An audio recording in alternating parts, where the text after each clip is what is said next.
پھر آپ کو کہانیاں سنائیں گے جی ایک ٹانگ پہ 15 سپارے اور دوسرے پہ 15 بغلے بنے سن. نبی علیہ السلام نے کبھی ایک ٹانگ کے اوپر نماز پڑھی ہے؟ مجھے بتائیں. دونوں ٹانگوں پہ کھڑے ہو کے نماز پڑھی. ویسے آپ کو کہتے ہیں کہ جی وہ دائیں پاؤں کا انگوٹھا ہل جائے تو نماز ٹوٹ جاتی ہے, تو جب وہ دائیں پاؤں پورا اٹھاتے ہوں گے, ہائے ہائے ہائے کتنے دبا گیا, کہتے نہیں قلعہ ہے نماز دا اے سجا انگوٹھا. کہانیاں بنائی ہوئی ہیں, اور جب ہم یہ بات کریں تو ان کو برا لگتا ہے. تو یہ مشقت نہیں ہے. بخاری مسلم دونوں میں حدیث ہے, نبی علیہ السلام گھر میں انٹر ہوئے, آپ نے دیکھا کہ ایک چھت سے رسی لٹک رہی ہے. آپ نے فرمایا یہ رسی کیسی ہے؟ تو بتایا گیا جو آپ کی بیٹی ہے نا زینب, وہ رات کو قیام کرتی ہیں اور اپنا جوڑا اس کے ساتھ باندھ لے, کیونکہ بعض اوقات نیند کا غلبہ ہوتا ہے نا, تو وہ جب یوں بندہ جھکتا ہے نا, تو جب جوڑے کو اس طریقے سے پیچھے سے کھینچ پڑتی ہے تو ان کی آنکھ کھل جاتی ہے, اور پھر وہ نبی علیہ السلام نے فرمایا کھولو رسی, نماز اس وقت تک پڑھو جب تک کہ تمہاری طبیعت تمہارا ساتھ دیتی ہے. یعنی اپنے اوپر اس طرح کی مشقت ڈالنا. اور یہ کون کہہ رہا ہے؟ نبی علیہ السلام اپنی بیٹی کو. آپ ہمیں بے شک کہتے رہے 40 سال تک عشاء کے وضو سے فجر کی نماز, نبی علیہ السلام تو اپنی بیٹی کو یہ کام نہیں کرنے دے رہے. نبی علیہ السلام تو ان چیزوں سے ناراض ہوں گے.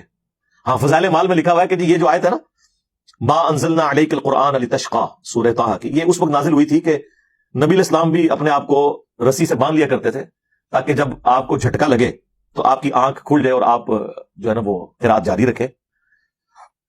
تو اس موقع پہ اللہ تعالیٰ نے نبی علیہ السلام کو منع کیا کہ قرآن اس لیے نازل نہیں ہوا کہ آپ مشقت میں پڑ جائیں. نعوذ باللہ. آپ دیکھیں کتنی بڑی جھوٹی تہمت رسول اللہ کے اوپر لگائی ہے انہوں نے. نبی علیہ السلام تو اپنی بیٹی کو یہ کام نہیں کرنے دے رہے. اور دوسرا, یہ قرآن کی آیت بتا رہی ہے کہ یہاں مشقت سے مراد ہے تبلیغ کی مشقت, کیونکہ اگلے الفاظ دیکھیں, ما انزلنا علیک القرآن لتشقى الا تذکرۃ لمن یخشی. یہ اس لیے نہیں نازل کیا کہ آپ مشقت میں پڑ جائیں کہ لوگ ایمان کیوں نہیں قبول کر رہے, یہ تو صرف ان کے لیے نصیحت ہے جو ڈر جائیں. فلعلک باخع نفسک علی آثارہم ان لم یؤمنوا بہذا الحدیث اسفا. کیا اپنے آپ کو اس غم سے ہلاک کر لو گے کہ لوگ اس قرآن پر ایمان نہیں لائے؟ یہ نبی علیہ السلام کو تبلیغ کے اعتبار سے یہ بات کی جا رہی تھی, نہ کہ اس اعتبار سے جو یہ لوگ مانا لے رہے ہیں. وہ بھی کرالری کے طور پہ درست ہو سکتا ہے, لیکن وہ بعد کی بات ہے. تعویل خاص میں تو یہ اس معاملے میں تھی, لیکن فضائل مال میں انہوں نے لکھ دیا. اور ظاہر اس طرح کی باتیں اس لیے لکھی کہ فضائل مال کے مقدمے میں خود انہوں نے لکھا ہے کہ طبیبوں نے, یعنی ڈاکٹرز نے, مجھے ایک ذہنی مرض کی وجہ سے, مرض بھی ذہنی,